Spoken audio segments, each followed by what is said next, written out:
Welcome back, guys. This is Dana from Masterland Investing. Thank you guys for tuning in. First of all, I want to thank all you guys for participating and watching the videos, possibly going on and listening to the podcast. I really appreciate you guys have been a tremendous support. A lot of times lately what I've done is I've had so much response from people that are interested in land investing. I try to create videos pertaining to some of the questions and help support some of you guys out there getting ambitious about maybe getting some tools in your box and starting a new business. So continue to do that. The more questions you ask, it helps me out as far as trying to help you guys out. I want you all to succeed. Also, if you're enjoying the videos, please subscribe. It really helps us out on our end. It keeps me motivated. I want to be a teacher.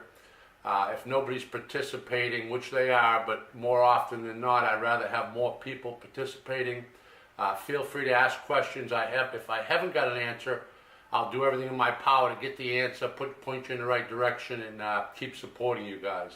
So once again, thank you guys for tuning in.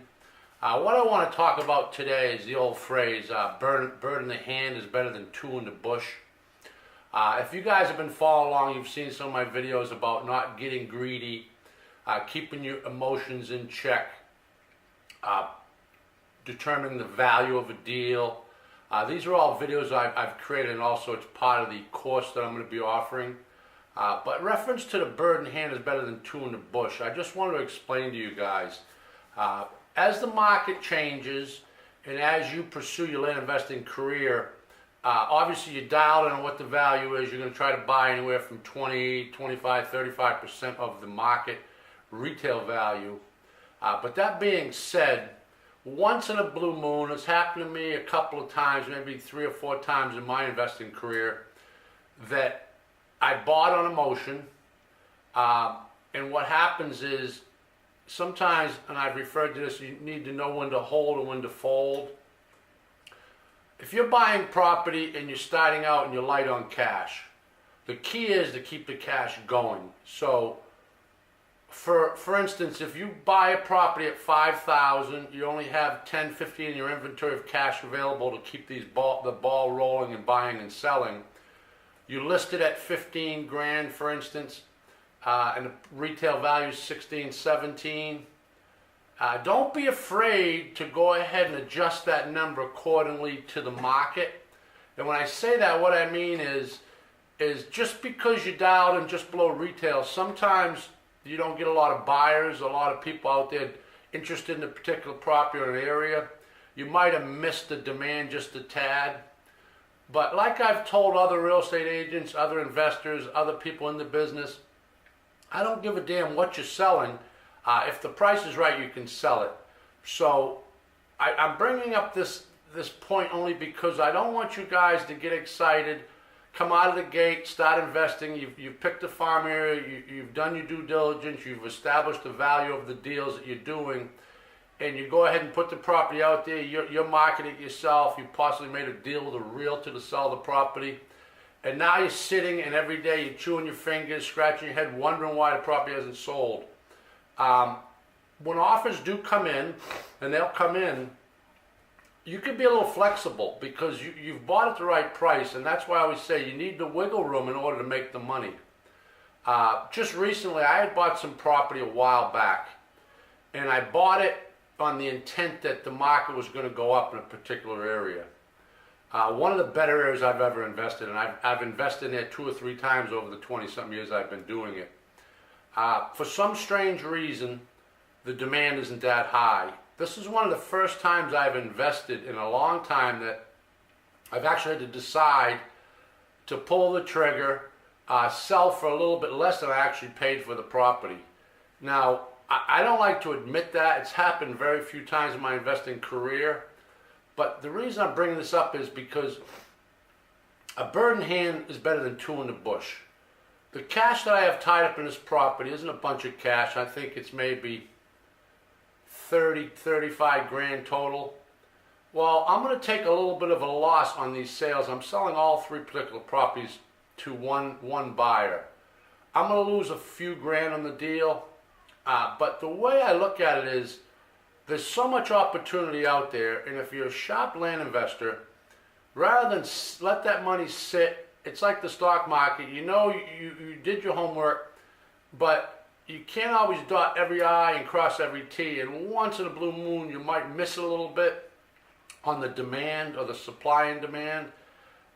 So you need to know that you can pull the trigger, take the loss, establish another area that you've done your homework. Once again, you've done your due diligence, and you're going to reinvest that money you're going to get back from a possible shortcoming on a sale. And the way I look at it is I get motivated in this particular circumstance only because I say, well, I've owned the property 2 or 3 years. I estimated the property value would go up a little bit. I listed the property, didn't get many tire kickers. But now that I've actually committed to selling the property, and I'm going to take a few grand loss, which is very unusual for me. It hardly ever happens. And to come to that conclusion to sell was tough for me. I mean, I had a lot of calls over the last few months, and every time I got a call with somebody making an offer, I was pretty adamant about the fact, no, too cheap, too cheap. Well, I realize now that's about where the number is, so I missed it a tad. Some things changed. So I'm going to go ahead and sell the property, take the loss, and I'm just going to identify another farm area, and I'll make that money back in a short time. I'm pretty confident of that because I'm good at what I do. So the reason I created this video once again is because I want you guys to understand something. Rather than take the shortfall on a particular property, make sure you establish the value of the deal, and don't get greedy, don't get emotional. Don't buy on emotion. I just created a video on that, and it's don't buy on emotions. And I know I've been doing it for a long time, and once in a blue moon it'll happen to me. I'll get a property, I target a particular farm area, and I didn't get a lot of responses, so I closed a handful out of maybe 1,000 or 2 solicitations. And what happens, the psyche tells you, geez, you know, I got a good deal on these few, and they were hard to pull. I don't want to give these away. But one thing you need to remember is you're in the buying and selling business. You're not in the buying and holding business per se.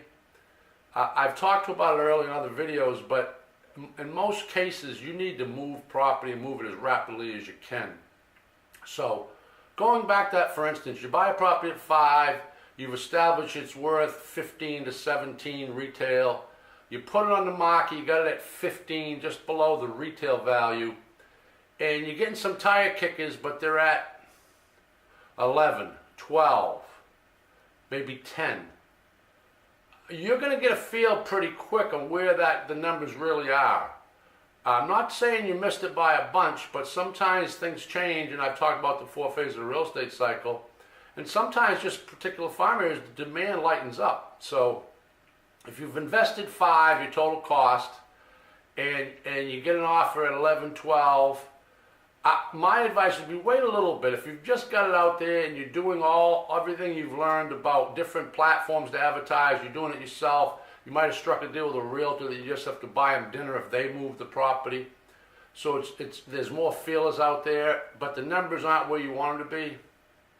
My advice is take your money, take the little bit of profit, may not be as much as you expected. Don't let the emotions control the deal. Take the money, cash is king in this business, and move on to the next deal. You don't want to sit too long. I talked about it earlier. I saw a lot of people, when the market came to a head, started slipping into a recession phase, and so many stubborn investors, they bought on emotion, they listened to somebody else, and now they want to hold. I've seen it in the stock market with people. I had a friend years ago, I'd bought a bunch of shares, spent 40, 50 grand on a couple of companies, and it started to slip. The company wasn't what it was when he invested. Management had changed. It was pretty obvious to me that he needed to bail and move on to another investment. Well, he stuck with it. At the end of the day, the stock went to zero. He lost his 40, 50 grand investment. Real estate's a little different. It will never go to nothing because there's some type of demand in any area that you own property. But you'll start to see as you get better at this that sometimes you just need to pull the trigger, take a little bit less on the deal. You don't want to lose money if you can help it. Don't hold because of emotions. Don't buy because of emotions. And you'll be in a much better position going forward. So I just wanted to point that out, guys. Thank you guys for listening. Please subscribe if you're enjoying the videos. It really helps me on this end. Continually keeps me motivated.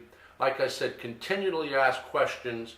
Either you submit them through my email address, post them on the YouTube page, whatever it may be. If I can't answer it, I'll get the answer for you. I won't create videos for all the questions, but I'll do my best to create them for most of them, especially if they're pertinent and pertaining to something that's really serious about this land investing business. So thank you guys for tuning in. I appreciate all you guys viewing. Thank you. We're just about at 4,000 views within 4.5, 5 months, which is spectacular. So thanks again, guys. Go out there and inspire someone today if you can. Don't get greedy. Try to stay generous in your life. Thank you guys for tuning in. Be safe. Talk to you soon. Bye-bye.